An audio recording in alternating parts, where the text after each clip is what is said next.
morning, and thank you for joining us for All Things Heart. I'm Alexis Del Cid.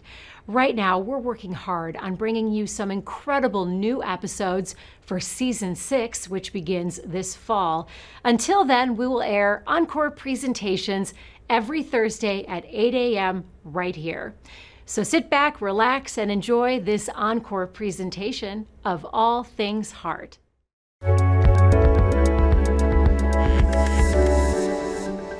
A local drummer, Skip, taking care of the most important beat, his heart. What he ignored that ultimately led to a quintuple bypass. From the University of Kansas Health System. I am amazed. The team here is great. I came on a Tuesday, and then by Saturday I had a heart. I have never seen a group of people work together so good as this team of heart specialists. I mean, it's just unreal. And the Dulcie Simons Jr. Family Broadcast Studio. Always makes you feel like you're the most important patient on the planet. I felt heard. That was really big. This is All Things Heart. Good morning, I'm Alexis Del Cid. Welcome back to All Things Heart. Today we're talking about quintuple bypass surgery. Yes, there is such a thing. Sam Platt had blockages in 5 arteries supplying blood to his heart. That put his busy days and nights of playing music on pause. How long have you been drumming? Oh God, since I was 5 or 6, so forever. When Sam Platt performs, feeling his beats, dancing with his own heartbeat, he can't remember a time he wasn't drumming. Drumming is a huge part of what makes Sam, Sam. Like, it's the most fun instrument to play. You just gotta carry more stuff, you know? And before he got sick, this is where you could find him on stage, sometimes 6 nights a week, jamming out at the Green Lady in Kansas City. Even when he's not on stage, he's still drumming, whether it's rehearsing, teaching, or even conducting music therapy sessions. I got to go to a hospital in Springfield one time where they gave me hand drums and they were doing experiments, and they found that hand drumming, like the patient actually touching the drum and you helping them do that, had like a way higher success rate than someone coming in and just playing guitar and singing you a song. Sam never dreamed years later he would be the heart patient in the fight for his life. Sam Platt on drums. Although looking back, he realizes he wasn't running at a sustainable pace. So I was playing a lot, and I just go. And I think I was eating whatever I wanted, and I would stop and get fast food on the way to the gig, and I was taking a blood pressure pill, but I wasn't really checking my blood pressure very much. I knew I needed to walk more, I knew I needed to exercise more, and I wasn't doing it. On August 31st, it came to a head. Sam had just returned home from one of his typical jam-packed days, capped off with band practice at 10 p.m., and he had a terrible stomach ache. I just felt like I had the worst heartburn ever. At 4 a.m., he finally woke up his wife and had her take him to the hospital in Lawrence, where doctors didn't like what they saw. Next thing he knew, he was in an ambulance headed to the University of Kansas Health System. Thank you. And they did that, and we're like, okay, wait, we got to pull in the big guns. One of those big guns? Hi. Hey, what's happening? How's it going? Good, man. Thoracic surgeon Dr. Tyler Zorn. You look good. Yeah. Soon, Sam was scheduled for open heart bypass surgery, and not just any bypass. They did quintuple bypass, and I'm like, oh, like I hadn't even heard of that. I thought quadruple was like the most you could do. Quintuple bypass. The last thing Sam remembers as he drifted off was Dr. Zorn asking him a question about his arms. I think the last thing he said was like, is it okay if I take arteries and veins from wherever because I need to harvest? Sam remembers saying, do whatever you need to do, and it was lights out. We are so thrilled to have Sam joining us today in our studio, along with his cardiothoracic surgeon, Dr. Tyler Zorn. Thank you both for being here. And we should say Sam brought props. We're going to get to those in a minute. Oh, feel free. You want to give us an intro? Yeah, when's the last time you guys saw each other? It's probably been in person, probably well over a year now, which is a good thing. Right, you love your patients. Usually want to patients. see your cardiac surgeon more than once after surgery. So, Sam, your quintuple bypass surgery was September 7th, 2022. So when we first met you, you were meeting Dr. Zorn first time post-surgery. It was your post-op, right? Mm-hmm. Yes. How are you feeling today? I'm great. I feel great. Wonderful. Totally changed my lifestyle. They gave me a diet in the hospital of low sugar and low salt, and I've just been doing the same diet. And I think Dr. Zorn told me to walk, and then I went to see Dr. Curian, and he was like, you have to walk an hour every day. Mm-hmm. And so I walk an hour every day. You look great. Thanks. You really do. Your coloring even looks different. Yeah. You look better. How do you feel when you play your gigs? Do you have more stamina? Yes. It's hard to judge because you're kind of in your own skin all the time and you don't notice the big changes. But right. Yeah, time is flying by, and we have our little routine that, when we play and have little breaks, and I walk around the club or walk outside on breaks, and it does seem easier now, a lot easier. So that's where you get some of your exercise in? A little bit. I don't really count that in my hour. Right. But you're just active. Yeah. So when we go back to the night that you finally went to the hospital in Lawrence, what did they initially see that was so alarming to them? Well, I think it was a dissection in my my artery that goes from my heart to my stomach. Is that what it's? I can't remember what it's called. Mm-hmm. But first I got there and we could not figure out what it was, and they gave me like 3 hits of the really strong medicine that did nothing, and they're like, okay, we've got to take a picture of see what's going on, do a MRI. Mm-hmm. I'm not remembering all the terms now. It's hard for a non-medical person to know in that moment what's happening. It was a celiac dissection. Celiac artery. Mm-hmm. Celiac dissection. What happens during a celiac dissection? What was happening inside Sam? It's not something that we commonly see, but usually people run through a CT scanner just trying to figure out what's going on. You get contrasted study that lights up the arteries, and the celiac artery goes to the stomach, spleen, liver, and so dissection is just a tear of that blood vessel, and so it could compromise blood flow to one of those organs, and maybe that's what Sam was feeling. What would have happened if Sam had just taken Tums and said, I'm going to wait this out? He said it felt like heartburn.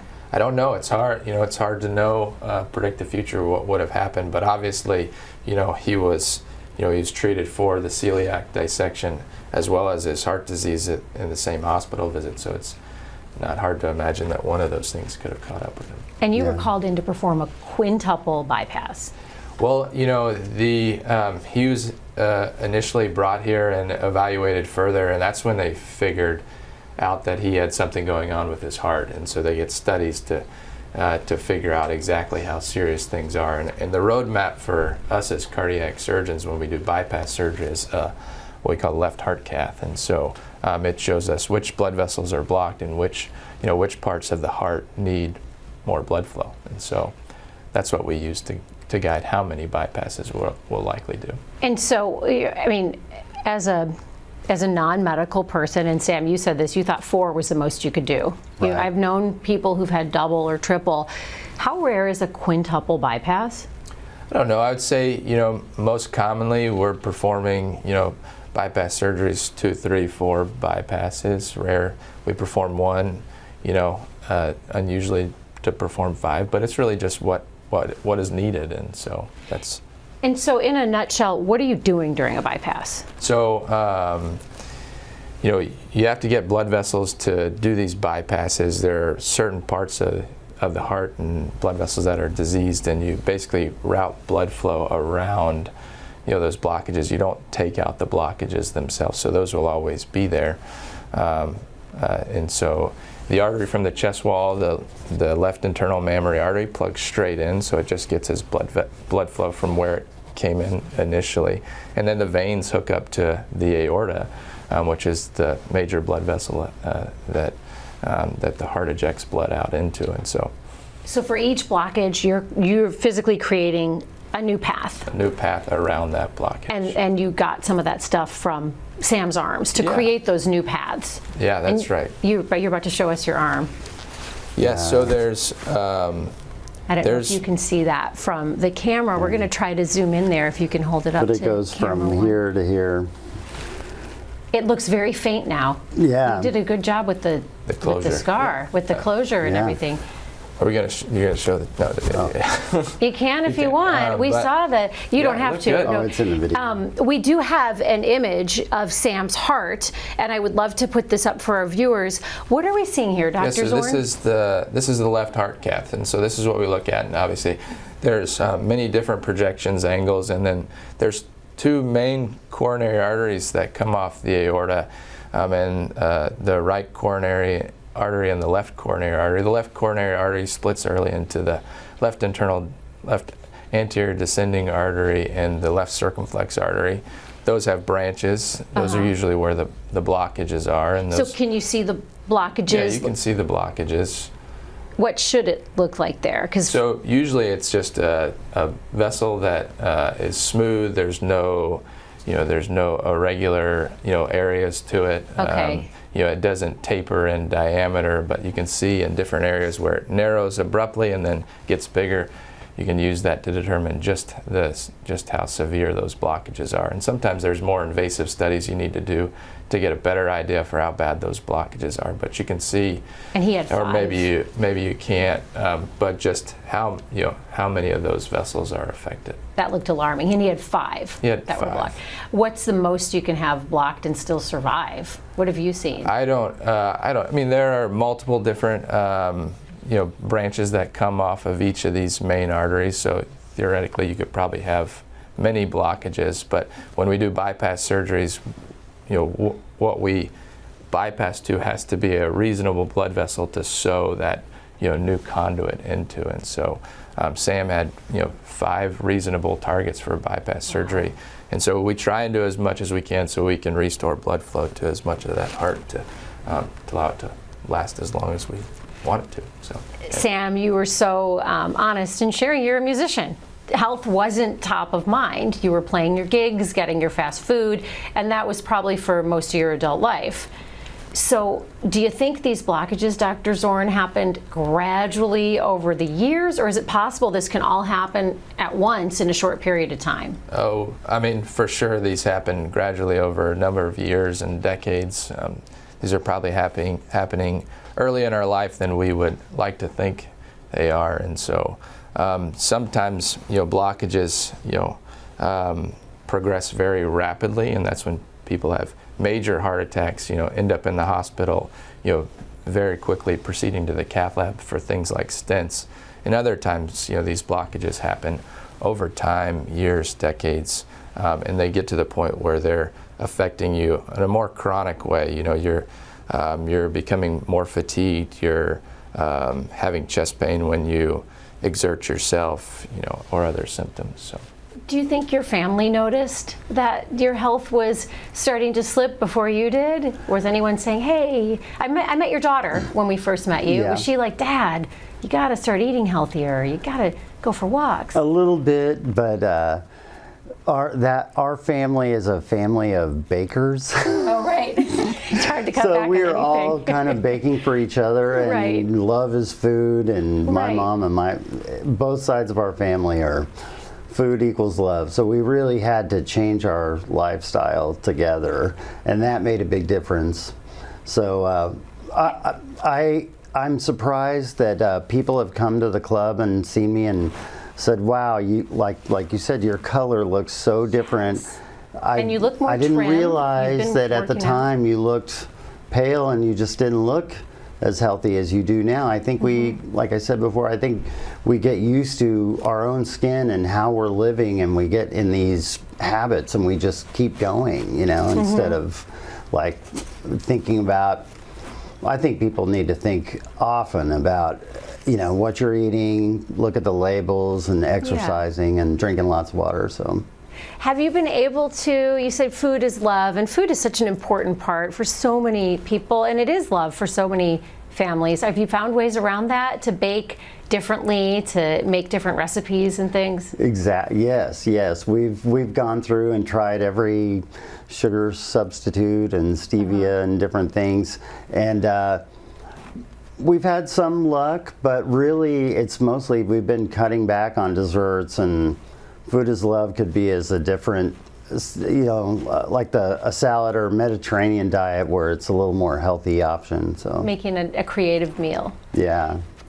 For you, music is your life. That is clear. Yeah. Did your playing have to pause for a very long time after the surgery because they had to take things, harvest from your arm because Dr. Zorn had to do that? A little bit, but a lot of it was the overall recovery from surgery and just building up my stamina.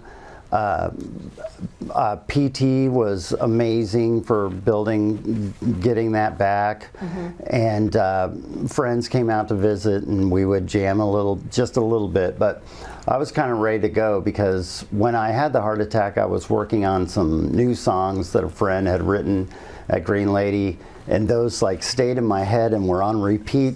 So it was pretty soon after surgery when I was laying in the bed recovering, I was already at least practicing in my mind, and then I would turn on my phone or tap, I was like, okay, I got to get ready for the next gig because we're going to play these songs. And they're like, whoa, just no hurry. Take it easy. Your gig will be there. Yeah, exactly. That's what they said. Then, yeah, it's yours when you get back. So it's such an interesting story, and I think it's super interesting that you harvest from the arm. Do you always have to do that? And are you always asking them when they're there, say, hey, do you mind if I take this from your arm? Yeah, no, we talk about it. We've found more and more that, especially in younger patients, that if we can do more what we call arterial conduit, so there's arteries and veins, and the arteries are much better suited to handle, that degree of blood flow at a higher pressure, and so we see that these vessels last longer over time. So for younger patients, it makes more sense to take arteries from the arm or another artery from the chest wall on the right side, because we think that will increase their lifespan. And so the veins are good and they do well, but they have a shorter time period that they stay open. We're getting questions from our viewers already, and we love our questions from our community because they're really the heartbeat of our program. So right now you can take some time and send your questions to us on YouTube, Facebook, the X platform, or the All Things Heart email. You connect with us in real time when you send messages there. All the links are right there on your screen. So I want to go to some of the questions already submitted from our viewers. And Brett wants to know, what are the symptoms of a blocked artery? Is there a test that would have detected this earlier in Sam? Yes, I think we touched on it a little bit, but chest pain, shoulder pain, jaw pain that's new, mostly with exertion is probably the more common symptoms. Just being more fatigued over time, being able to do less. Sometimes, like in Sam's case, you can actually present with GI complaints or heartburn as some of the first signs. Are there things that we could do to prevent it? And we talked on that too. Eating healthy, going to see your doctor, being on the right medications based on your lab profile or your blood pressure can really probably slow the progression of the disease, because like we talked about, this is something that builds up over time. Is there a scan that people watching could request the next time they're at the doctor? I mean, see if they have request this? is a strong word, but I think as you go to your physician and you engage with a cardiologist, the suggested scans may be like a calcium score, or if that's bad, a stress test, and these things will kind of lead you down a path of looking at this before kind of it rears its ugly head. And we offer calcium score tests obviously here. We've done segments and stories on that as well, and our boss took one. She was very happy to score a 0. Only test you want to score a 0 on. Sam, Gretchen has a question. She wants to know if you're all done having surgeries, or have you been told that the veins will be good forever? I'm done with surgery, but Dr. Zorn said is the average like 10 or 20 years? I think the average, the veins are patent is about 10 years. Certainly they can last much longer than that, and hopefully yours do, but ultimately, if one or two goes down, it doesn't necessarily mean he needs to head back to the operating room, or it doesn't necessarily mean that he will even feel it. As disease builds up over time, the heart can learn to get blood flow from other places, and hopefully. So the veins you took from his arm, you harvested and put there, they last for about 10 years? The veins we usually take from the leg. From the leg, okay. And those last on average about 10 years. What about what you took from Sam's arm? Hopefully that will last as long as, the artery from the chest wall that we take the lima, but could last, hopefully for the rest of his life. It'd be amazing. Corey has a question for you, Sam. He writes, you were running on fumes before your surgery. Have you needed to cut back on gigs? No. Well, I built up to it.